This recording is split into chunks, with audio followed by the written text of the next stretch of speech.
मैं एक drone pilot हूँ, ड्रोन दीदी हूँ और अभी मेरी जो कमाई है वो 2 लाख तक पहुँच गई है। मुझे एक बहन मिली थी, वो कह रही थी मुझे तो साइकिल चलाना नहीं आता था, मैं ड्रोन चलाती हूँ। हम प्लेन तो नहीं उड़ा सकते लेकिन ड्रोन तो उड़ा के पायलट तो बन ही गए हैं। पायलट बन गए। सर मेरे जो देवर है वो सब तो मुझे पायलट कह के ही बुलाते हैं, मुझे भाभी कह के नहीं बुलाते। अच्छा। पूरे परिवार में पायलट दीदी हो गई। पायलट ही बोलते हैं। घर में आएंगे एंटर होंगे तब भी पायलट ऐसे ही बुलाएंगे। और गांव वाले भी दिया गया है। आपने ट्रेनिंग कहाँ ली? पुणे महाराष्ट्र से। पुणे जाकर के लिया? पुणे। तो परिवार वालों ने जाने दिया आपको? जाने दिया। अच्छा। मेरा बच्चा छोटा था, उसको मैं रख के गई थी, रहेगा कि नहीं रहेगा। हाँ, आपके बेटे ने ही आपको ड्रोन दीदी बना दिया। उसका भी ख्वाब है कि मैं मम्मा तुम ड्रोन की पायलट बन गई हो, मैं प्लेन का पायलट बनूंगा। अरे वाह। तो आज गांव ड्रोन दीदी की अपनी एक पहचान बन गई है। सर उसके लिए मैं आपका शुक्रिया करना चाहूंगी क्योंकि आपकी ड्रोन दीदी योजना के अंतर्गत मैं आज लखपति दीदी की गिनती में आ गई हूँ। आपका घर में भी रुतबा बढ़ गया होगा।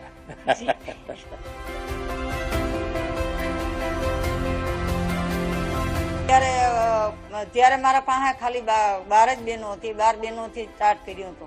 અત્યારે ગ્રામ 8માં 75 બહેનો કામ કરે છે। કેટલું કમાતા હશે બધા બહેનો? અત્યારે જે રાધેકૃષ્ણ મંડળની વાત કરું તો અહીંયા બહેનો પશુપાલન ને ભરતભૂષણ 2 કરે છે। એ 12 મહિનાના 9.5-10 લાખની આસપાસ કમાય। 10 लाख रुपया? हाँ, એટલા કમાય છે। मैंने 2019 में समूह में जुड़ने के बाद मैंने बड़ौदा स्वरोजगार संस्था से बैंक सखी की तालीम ली। तो दिन भर कितना रुपया हाथ में रहता है? सर वैसे तो हम 1 से 1.5 लाख तक बैंक में ही सर मैं ज्यादातर करती हूँ और मेरे घर पे करती हूँ ऐसे। सर कुछ टेंशन नहीं होता? नहीं सर, एक छोटा सा बैंक लेके घूमती हूँ मैं। हाँ सर। तो आपके यहाँ कितना कारोबार हर महीने का होता होगा बैंक का? बैंक का सर मेरा महीने का 4 से 5 लाख तक का हो जाता है। तो एक प्रकार से लोगों को अब बैंक पर भरोसा हो रहा है और लोग जानते हैं आप आए मतलब बैंक आई। हाँ सर। મારા મનથી સર મેં તમને ગુરુ માન્યા છે। આજે જે લખપતિ દીદી મેં બની છું સર, એ આપની જે પ્રેરણા આપો છો તમે એનાથી હું આજે આગળ આવી છું। આજે આ સ્ટેજ પર મેં આજે बैठी છું। મને તો એવું લાગે છે કે મેં એક સપનું જોતી છું और हम लखपति तो दीदी बन गए। तो हमारा सपना है सर कि हम दूसरी बहनों को भी हमें लखपति बनाने का है। हमें सखी मंडल से आकर हमें जिंदगी में बहुत बदलाव हुआ सर। उसकी एक मैडम आया था लबासा थे मसूरी से, राधाबेन रस्तोगी, तो मेरी स्किल देखी और दीदी ने कहा कि आप मसूरी आएंगे। मैंने हाँ पार्टी और मैं मसूरी गई।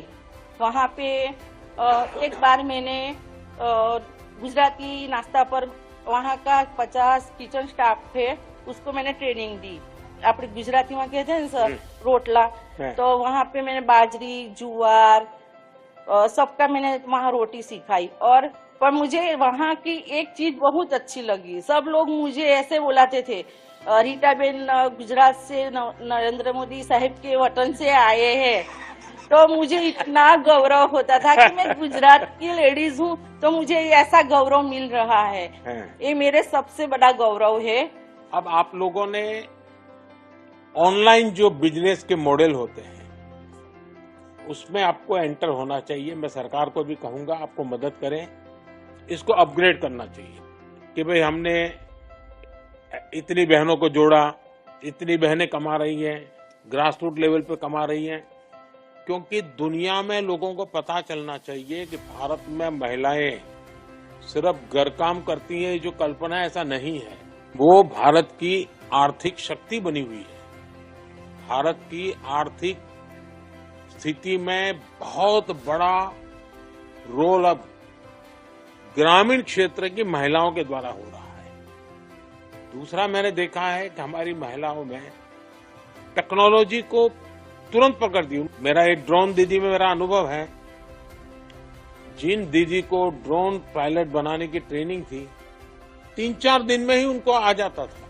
इतनी तेजी से सीख लेती है और प्रैक्टिस भी सिंसियरली करती है।